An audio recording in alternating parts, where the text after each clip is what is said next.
Getting accepted to medical school is extremely difficult, but life after graduation can be fun, exciting, and financially rewarding, but only if you go about it the right way. Today's guest has lived the life of a medical school student and has worked and trained in some of the world's most beautiful locations. Not only will he share tips for those planning to apply to medical school, but he will explain how he had his education paid for him and got the career of his dreams. Happy Friday and welcome to Sit Call. Today we have with us Dr. David Flick. Dr. Flick is currently a family medicine physician and a U.S. Army Medical Corps officer. Good morning, sir, and thank you for being here with us. Hi, guys. How's it going? From our team here at Valencia Medical Recruiting Station, we have Sergeant First Class Michelle Phillips. Hi, good morning. Sergeant First Class Michael Cube. Morning. And myself, Staff Sergeant Scott McMenemy. Sir, would you please begin by telling us and our viewers a little bit about yourself? Yeah, so bear with me. I got a little bit of a story to tell. So my name's David. I grew up in Los Angeles. I went to undergraduate at Loyola Marymount. After college, I knew I wanted to go into medicine, but I wasn't quite ready to go. I wanted to be a teacher. So I actually moved to Southeast Asia. I bought a one-way ticket over to Thailand. I spent a year teaching out in Thailand until I was ready to apply to medical school. Moved back to the U.S., applied to medical school, and I went to UC Irvine in Southern California. I took the HPSP scholarship. I was actually recruited right out of the Los Angeles office, just like 5 minutes from my house. And so I went through medical school just like all my peers, civilian, look like them, act like them. Finished medical school, and I got my first choice residency position in Oahu in Hawaii. I did 3 years of my residency training out there at Tripler Army Medical Center. It was a rough gig, but somebody's got to do it. And then after my 3 years there, I transitioned over to my first duty assignment in Colorado. Pretty awesome assignment out in Colorado Springs. I spent 4 years out in Colorado fulfilling my HPSP contract. Actually just finished in June. And so I worked out there as a medicine physician and also as a flight surgeon. Which is a pretty cool job. Then I actually just transitioned out of active duty into the reserves, and now I work as a rural family medicine physician in a real small town, like a good old-fashioned country doctor. And then I also am part of the reserves where it's something called the APMC, which is a special program designed for rural physicians so that I can practice out way far away from the city, away from any Army military base, but still be affiliated and work with the Army. So I'm sorry that was long. That takes from beginning to end. That's where I'm at right now. Perfect. Nice, sir. Could you describe your position as a flight surgeon? Yeah, so I liked, especially while I'm in the Army, I still use it as when people ask me what I do, I say I'm a flight surgeon. I kind of let that sit for a while because it's about as cool of a job description as it comes. Now, actually, I neither fly nor perform surgery most of the time as a flight surgeon. So flight surgeon, the term surgeon in the Army is actually just an old-fashioned term for doctors. It's interchangeable. So to be a flight surgeon, you got to take a 2-month intensive course in Fort Rucker, Alabama. It's a really cool program. You learn about aerospace medicine, the physics of flight. You learn all about helicopters. You fly in them. You do a cool thing called dunker training. So if you're interested, go onto YouTube and look up dunker training. It's really cool. After that, you can be a flight surgeon. So it's a pretty intensive course. And as a kind of day-to-day, basically you're assigned to an aviation unit. Now in the Army, all aviation stuff is rotary stuff. So helicopters, not fixed wing stuff like planes in the Air Force and the Navy.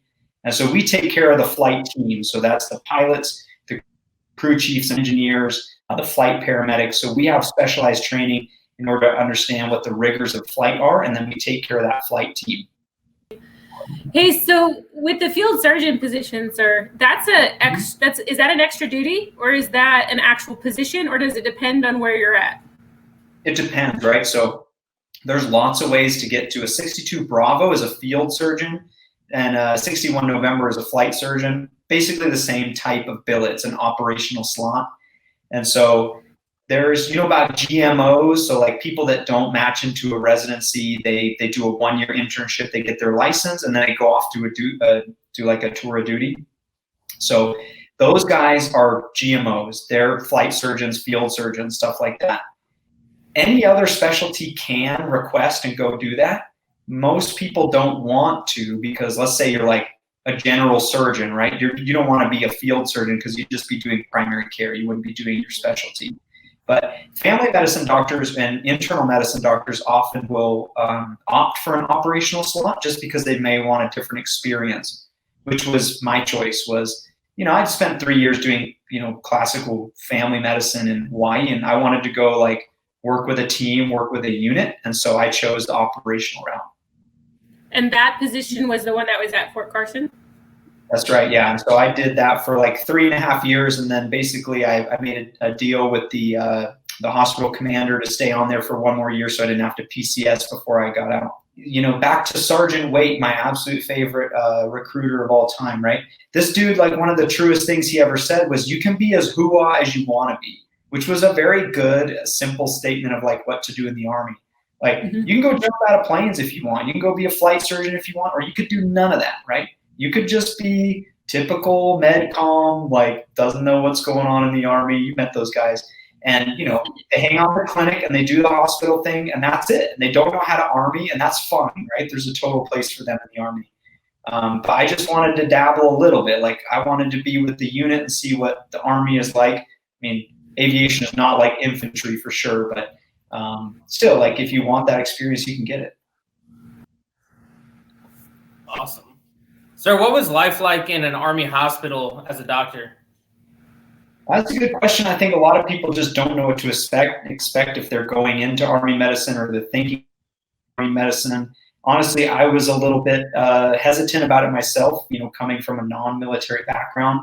Honestly, life in a military hospital is the same as any other hospital. The only difference is everybody is dressed in camouflage, and sometimes you see people in their formal dress uniform. But so I worked at a couple different ones. So I rotated at Madigan Army Hospital up in Tacoma, Washington. I worked at Brooke Army Medical Center in Texas, and then Tripler, and then also out in Colorado. They're all the same. I worked at a major institution and medical school, civilian, UC Irvine. It's a top-ranked hospital. They look the same. The only difference is what everybody's wearing. So you got the same great services, all the great specialists that you need in a hospital. And the only difference is what people wear and what you call them. But otherwise, it's exactly the same as any other major institution. So, sir, what compelled you to Army medicine then? Because like you said, you had a kind of an atypical start, if you will. What drew you in? Yeah, that's a good question to ask, and that's what I encourage applicants to think about too, is really what are your underlying reasons for going in? Because there's lots of reason to join. So mine personally was, I told you I spent about a year out in like Southeast Asia, a lot of international volunteering out there, rural clinics and stuff like that, learning about medicine in, places that really need good care but don't have access to a lot of resources. And so when I left there, I really wanted to come back there someday, and I wanted to know how to get the training of medical care in like an austere environment, where you don't have a lot of resources, you don't need a lot of help. And so I knew if I joined the Army, whether I decided to become a neurosurgeon, an orthopedic surgeon, or a family medicine doctor, everybody gets that training no matter what you go into. So that's why I joined, because I wanted a specialized skill set that would enable me to treat anybody, anywhere, which ended up becoming really crucial for me. And that's how I found my job as a civilian, is I work in a rural place now, just in the US. And so the training I got in the Army very well prepared me for life outside in the civilian sector. And certainly, I thrived in the military environment as well. So I went into it for the training, and then kind of everything else was icing on the cake. So stuff like the scholarship and the medicine and the money. Right. So, sir, you did touch on it briefly, but what was your experience like as an Army HPSP officer? So my experience was tremendous. And I got to tell people out there listening is that it's a good idea to ask people what their experiences are, but you have to take every experience with a grain of salt. So I think, and sorry, I'll definitely answer, this is a roundabout way of getting to your question, but what you find on the internet tends to be a little bit biased towards people that are unhappy. So those are the people that are going to go on and post there. So just a quick caveat, if you do go look up, experience with military medicine, make sure you do talk to people too and get a wide range of advice. So that being said, my experience was awesome. And I got to go from Southern California to Hawaii to Colorado, and I had, the most amazing assignments, the most amazing locations. My transition from each place was seamless. When I engaged with the human resources division, I just call them on the phone and ask what I needed, and it kind of came to me pretty good. Life is expectation management, and that is true of the Army as well, is that if you go into the Army, a huge organization, and you expect everything to be handed to you, man, you're going to be sorely disappointed, right? And you guys know this as NCOs, is that, hey, if you want something, you got to go get it. You got to take charge of your career and your life. And that's the way I approach the Army, and everything I put into it, I seem to get back. And so I had a good experience, although I'll be honest with you, many of my peers didn't, but I really think it's about expectation management. So for example, I had a deployment. Guys might laugh at this if you guys have been deployed, but I was deployed to Germany in the middle of winter, which had these like awesome Christmas markets. And I had a blast. It was really fun. I enjoyed working with the hospital, enjoyed my time in Germany. Okay, so some of my peers deployed to like Afghanistan, right? And that's much more, different. But I expected to go to Afghanistan, and I ended up in Germany. So I was pleasantly surprised. If I had ended up in Afghanistan, well, I expected to go there anyway. So sorry again, that was long-winded, but my experience was beneficial because I think I went in there with the right expectations. No, I think that's spot on, sir, really, because if we come in expecting one thing and then it's, pleasant surprise, I mean, hey, that's great. That's fantastic. In truth, my deployment situation is similar to yours. I was supposed to go to Iraq and I ended up in Germany. So 0 complaints over here. You know what I mean? So you understand. Yeah. So, sir, there was something that you said that I kind of want to touch on. And you have a lot of experience, both personally going through it, but now with what you do through some of the mentorship and things that you do. How can we as recruiters help our applicants be more competitive and kind of stand out from the crowd through this process? Because the HPSP process is very similar to that for medical school. What kind of things should we be helping them with or pointing them in the right direction for? Yeah, good question. Is that if you're listening to this, you're probably either part of Army recruitment or you're an applicant and you're interested in applying to medical school. And so let's start with you guys. So I'll tell you my experience when I was an applicant. I was a college kid at Loyola Marymount, middle of Los Angeles, and this guy in Army fatigues comes up to me. This guy, Sergeant Waite, I still remember him. He had this thick Texas drawl. I'd never met anybody from Texas in my life. I was taken completely off guard, right? But nicest guy in the world. I hope that guy's out there listening to this because he did an awesome job. But, he comes up to me. I don't really know anything about the Army or where he's coming from. But what I do remember is how much he cared, is that he wanted to know, how can I help you? How can I help you get into medical school? What do you need? And that stuck with me because then I knew, look, he's a resource. He is genuinely interested in 2 ways, right? From a career standpoint, he can't recruit me until I get into medical school, okay? But also, he seemed genuinely interested in getting me to my destination, which was great. I think that's what recruiters can do for the applicants is start from a place of, from your own personal bias, right? You can't recruit them until they get that letter of acceptance, right? And so you're motivated from a career standpoint, but also start from a place of, look, hey, what do you need? Do you need help preparing your application? Do you need help kind of getting in touch with resources like people like me to talk about, hey, what's military medicine actually like? Do you need help interviewing? Can I, jump on the phone with you and run by some questions?